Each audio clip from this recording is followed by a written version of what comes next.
You got new to Chicago. Is it always like this mid-November? Yeah. Everybody gets sick. That's right. Oh no, I'm talking about the weather. No. Yes. Yeah, it's incredible. Good week so far. We'll put a cap on it here today in terms of our install, and then we'll clean things up from there. But the guys are excited to get on out and compete this weekend. So among other news, we're going to open Jalen's window here today, so that'll be exciting. I'll open it up from there. What has he shown to get you to that point? That he's healthy. So yeah, we'll see how long it'll take to get him back in shape. But I think he's a good spot right now, and I think being out on the grass is going to be a good thing for him. You've said a couple of times since you got here that the NFC North was the toughest division of football. When you took over here, knowing the work in front of you, how did you view kind of the path to climb up there?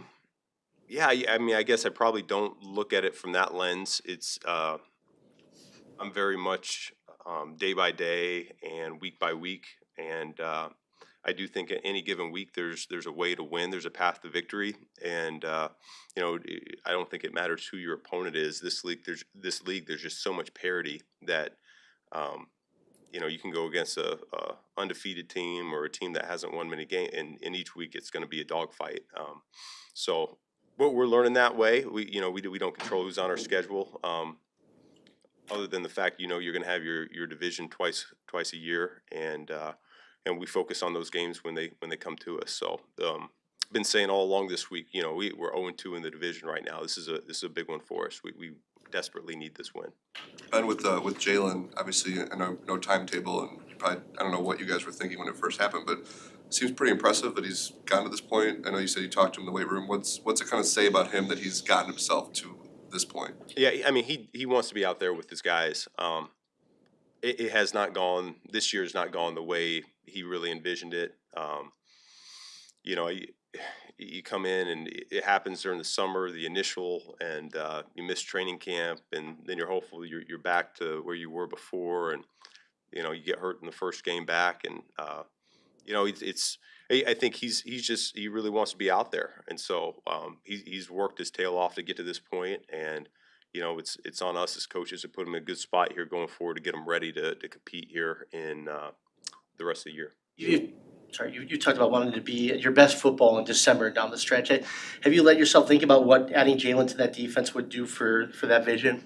Yeah, I think we could potentially have some reinforcements coming between when we get TJ back, when we get Jalen back, when we get Kyler back. I think those are three guys going into the season you had a lot of high hopes for and what they could do. I certainly had a tremendous amount of respect for all three of those guys. Competing against them the last few years, and so I'll be excited when we get all three back on the field together. Ben, do you have any more clarity about how close Kyler is? It's the same as before. We were hopeful that it was going to be a short-term variety, and we're still of that mode.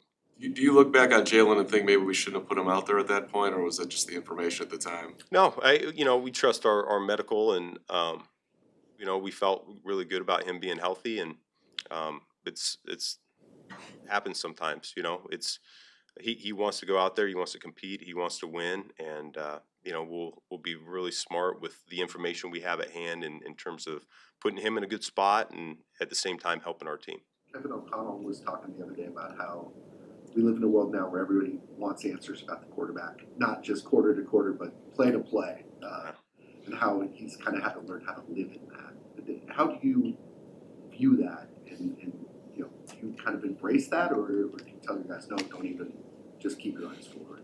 Well, yeah, we always try to keep our focus on the main thing. I think Caleb does a great job avoiding distraction. It's something that he's lived in his entire life, it seems like. So he's very well accustomed to it.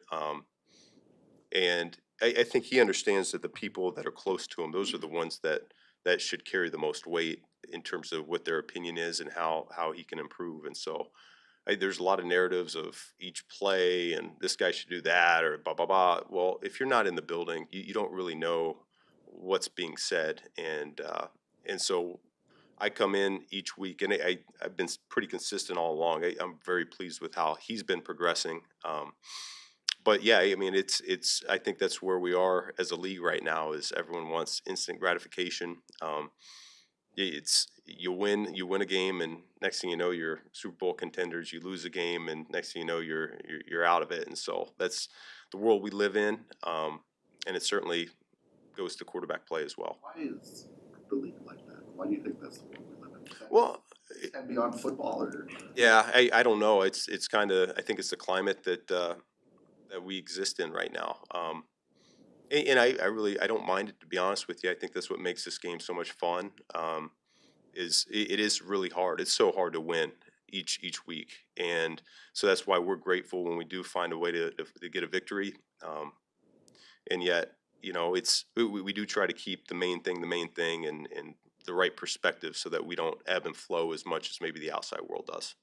And earlier this week, you mentioned the Patriots. You talked a couple times about early in your coaching career in the NFL, what they did it shaped a lot of the way you viewed the game. Is there anything particular from those 2010s Patriots teams you remember Bill or Josh doing that was really still sticks out to you as something just unique about the way they were able to morph week to week? Well, yeah, I mean, you see it from afar, and you certainly respect it, because, like I said, the game's plans, they change every week. You didn't know as an offense what you were going to get, coverage wise, front wise, all that. I came to really respect it more being in Detroit with Matt Patricia, because that's what he brought to the table. And so just seeing how his mind worked was really reflective of, I think, that New England way, because that's what he had really grown up in. And so I have a lot of respect for what that looks like. I mean, it's a number of different ways, from how you assemble a roster and which each position is responsible for, and the beauty behind the fundamentals of each position, and just the emphasis on that. I mean, there's a number of things that you could really write a book on what Belichick believed in, and it's really, I mean, it still stands the test of time. I think it's the game of football. Take the shotgun snap. Late pressure fired. Ball buries him. Ball is out. It's on the ground.